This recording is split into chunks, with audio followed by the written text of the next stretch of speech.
जी, आप शुरू करिए। कुरान की रोशनी में शीयत का मुकाम, ये किताब का भी नाम है और ये पहला चैप्टर भी है। इसमें 20 चैप्टर हैं और अंतिम चैप्टर है नमाज में शीयत का मुकाम। हर मुसलमान नमाज पढ़ता है, लेकिन पंजतन पाक ने जो शीयत वाली नमाज कायम की उसकी हकीकत क्या है। लेकिन ये पहला चैप्टर कुरान की रोशनी में शीयत का मुकाम, इससे आप ध्यान से सुनिए।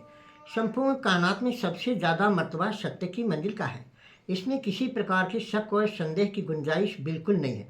संपूर्ण कायनात में सबसे पहले अल्लाह ने सत्य की मंजिल को कायम किया, क्योंकि सत्य की मंजिल पर वही कायम रह सकता है जिसके अंदर जर्रा बराबर झूठ, लालच, धुतबाजी, तकब्बुर न हो। क्योंकि अल्लाह को इन 4 बुराइयों से सख्त नफरत है, अर्थात इन 4 बुराइयों को दिल से ठुकरा देता है तो अल्लाह का आज्ञाकारी है, अर्थात अल्लाह के हुक्म को मानने वाला है। तथा जो इन 4 बुराइयों को नहीं ठुकराता है तो अल्लाह का नाफरमान हो जाता है, तथा अल्लाह उसको सत्य की मंजिल से दूर कर देता है, जो कि हमेशा के लिए जहन्नम का हकदार होता है। इस प्रकार सत्य की मंजिल पर कायम रहने वाला ही जन्नत का हकदार होता है। सत्य की मंजिल का अरबी जुबान में दूसरा नाम शीयत है।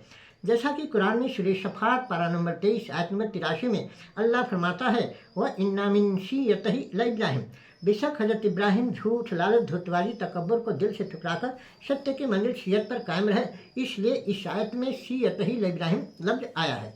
इस प्रकार जो झूठ, लालच, धुतबाजी, तकब्बुर को दिल से ठुकराकर सत्य की मंजिल शीयत अर्थात सिरातुल मुस्तकीम की मंजिल पर कायम हो जाता है, उसको अरबी जुबान में शिया कहते हैं। इस प्रकार सत्य की मंजिल शीयत पर कायम रहने वाला दुनिया की पहली कौम शिया है। इस प्रकार शिया दुनिया की सबसे पहली और सबसे ज़्यादा मर्तबा वाली दुनिया की सबसे अफजल कौम है, क्योंकि शिया दुनिया की सबसे पहली सत्य की मंजिल पर कायम रहने वाली वो कौम है जो पैदा होने से लेकर कब्र में जाने तक इनके अंदर जर्रा व झूठ, लालच, धुतबाजी, तकब्बुर बिल्कुल नहीं होता। इस प्रकार अल्लाह ने जन्नत सिर्फ केवल शियों के ऐसे शियों के लिए ही बनाया है जिनके अंदर जर्रा बाबा झूठ, लालच, धुतबाजी, तकब्बुर बिल्कुल नहीं होता, तथा जहन्नम गैर शियों के लिए बनाया है जिनके अंदर झूठ, लालच, धुतबाजी और तकब्बुर होता। इसके माने जो झूठ, लाल, धुतबाजी पर अमल कर रहे हैं वो गैर शिया में आएंगे, और जो झूठ, लाल, धुतबाजी, तकब्बुर इन चीज़ों को ठुकरा देंगे वो दायरे शिया में आएंगे। कौल रसूल के मुताबिक 1,23,999 पैगंबर, नबी और रसूल इस धरती पर अल्लाह के नुमाइंदे बनकर आ चुके हैं, तथा सभी पैगंबर, नबी और रसूल संपूर्ण जिंदगी मासूमियत की हालत में झूठ, लालच, धुतबाजी, तकब्बुर को दिल से ठुकराकर सत्य की मंजिल शीयत पर कायम रहे हैं। इसलिए सभी पैगंबर, नबी और रसूल सत्य की मंजिल शीयत पर कायम रहने के कारण शिया हुए। इस प्रकार अंतिम नबी भी सत्य के मंजिल शीयत पर कायम रहने के कारण शिया हुए। इस प्रकार शिया बनना नबियों, पैगंबरों और रसूलों की सुन्नत है। इस प्रकार अल्लाह ने 1,23,999 नबियों, पैगंबरों, रसूलों की सीयत को निचोड़कर संपूर्ण कायनात के महानतम तबता ही पाक पाकिज़ा सत्य का घराना बनी हाशिम घराना, जिसमें तमाम नबियों, पैगंबरों, रसूलों और अम्बियों के सरदार हज़रत मोहम्मद मुस्तफ़ा सल्लल्लाहु अलैहि वसल्लम पैदा हुए, उसी घराने को अल्लाह ने क़यामत तक के लिए सीयत का घराना बना दिया। क्योंकि शहर इल्म अंतिम नबी आए तो इसी घराने में था, शहर इल्म के दरवाजे मौला अली आए तो इसी घराने में, कुरान पाक नाजिल हुआ तो इसी घराने में, तब पंजतन पाक आए तो इसी घराने में। इन बातों से साफ जाहिर है कि शीयत अर्थात सच्चों का घराना बनी हाशिम घराना संपूर्ण कायनात का सबसे अफजल घराना है। इस अफजल घराने को पहला नंबर पर मानने वाले को शिया कहते हैं, तथा इस अफजल घराने को चौथा नंबर पर मानने वाले को गैर शिया कहते हैं। क्योंकि कायनात के इस अफजल घराने को चौथा नंबर पर मानना अल्लाह के हुक्म का नाफरमानी है। क्योंकि कुरान में अल्लाह फरमाता है, अल्लाह रसूल से तेरा कदम आगे नहीं होना चाहिए। अर्थात जिस घराने का मर्तबा अल्लाह ने पहला नंबर पर रखा है उसे पहला नंबर पर क़यामत तक कायम रखना इलाही सुन्नत है, तथा चौथा नंबर पर रखना अल्लाह के हुक्म का नाफरमानी। ऐसे लोग हर हाल में जहन्नम के हकदार होंगे, था इस घराने की मर्तबा को पहला नंबर पर मानने वाले ही जन्नत के हकदार होंगे, था सच्चा शिया क़यामत तक कहलाएंगे। इस प्रकार बनी हाशिम घराने से जुड़े पंजतन पाक में अल्लाह ने संपूर्ण कायनात से अपना संपूर्ण नूर को निचोड़ कर कायम कर दिया है, तब पंजतन पाक को ही अल्लाह ने क़यामत तक के लिए अपना जमाल बना दिया है, ताकि पंजतन पाक के मार्फत झूठ, लालच, धुतबाजी, तकब्बुर को ठुकराकर मेरी सच्ची सलात पर क़यामत तक अमल होता रहे।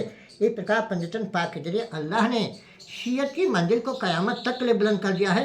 क्योंकि पंजतन पाक के अंदर जर्रा बराबर झूठ, लालच, धुतबाजी, तकब्बुर बिल्कुल नहीं है। इस प्रकार पंजतन पाक ही संपूर्ण कायनात के सबसे सच्चे और सबसे अच्छे शीयत के नमूने हैं और क़यामत तक रहेंगे। इस प्रकार जो संपूर्ण ज़िंदगी पंजतन पाक जैसा झूठ लालच धुतवादी तकब्बुर को दिल से ठुकराकर सत्य की मंजिल शियत पर कायम हो जाता है, उसी को सच्चा शिया कहते हैं। था जो पंजतन पाक जैसा झूठ लालच धुतवादी तकब्बुर को दिल से नहीं ठुकराता है, उसे गैर शिया कहते हैं। इस प्रकार सत्य की मंजिल शियत पर कायम रहने के कारण शिया कौम ही जन्नत की हकदार है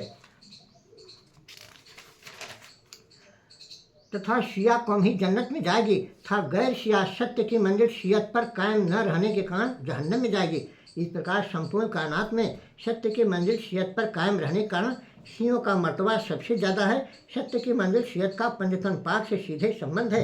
इस प्रकार करबला में पंजतन पाक के अंतिम फर्ज हजरत इमाम हुसैन अलैहिस्सलाम के शहीद होते ही सत्य की मंजिल शियत बुलंद हो गई और क़यामत तक बुलंद रहेगी, क्योंकि इसी सत्य की मंजिल शियत पर कायम रहने के कारण मौला हजरत इमाम हुसैन अलैहिस्सलाम ज़िंदगी में कभी झूठ नहीं बोले। अगर मौला हजरत इमाम हुसैन अलैहिस्सलाम ज़िंदगी में एक बार भी झूठ बोले होते तो उनके नाम पर मुहर्रम नहीं मनाया जाता। इस प्रकार इसी सत्य की मंजिल शियत को क़यामत तक बुलंद रखने के लिए मुहर्रम को क़यामत तक मनाया जाएगा। इस प्रकार झूठ लालच धुतवादी तकब्बुर को दिल से ठुकराकर पंजतन पाक जैसा सत्य की मंजिल शियत पर कायम रहना ही सच्चा शिया होने की पहचान है। इस प्रकार सच्चा शिया बनने के लिए पंजतन पाक जैसा दिल से झूठ लालच धुतवादी और तकब्बुर को ठुकराना जरूरी है।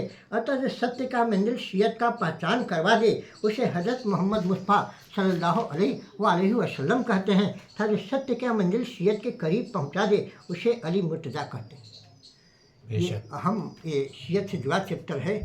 देखिए, अब इस तरह का चैप्टर चाहे कितना ही किताबें लिखी गई हैं अब तक, उन किताबों में इतना स्पष्ट रूप से शियत का कंसेप्ट को नहीं पेश किया गया। जी बिल्कुल। मैंने शियत को ओरिजिनलिटी को समझने के लिए कि मैंने शियत एक ऐसा मैंने सत्य के मंजिल से जुड़ा हुआ ये कंसेप्ट है कि हम सत्य के मंजिल के मार्फत ही अल्लाह के करीब हो सकते हैं। झूठ लालच धुतवादी तकब्बुर इन बुराइयों को दिल में ले करके हम अल्लाह करीब नहीं हो सकते हैं। ये शर्त लगा दिया कि तुम सत्य के मंजिल के मार्फत ही मेरे करीब आ सकते। इसके माने आदम से पहले भी शियत थी, क्योंकि फरिश्ते अल्लाह की इबादत करते थे सत्य के मंजिल पर कायम रहकर। तो सत्य के मंजिल पर जो माने अपना माने सत्य की मंजिल को जो अपना मार्फत बना करके अल्लाह की इबादत करता है उसको शियत कहते हैं। बच्ची और सत्य के मंजिल का मार्फत को ठुकरा कर इबादत करता है वो नमाज हो सकता है लेकिन शियत नहीं हो सकता है।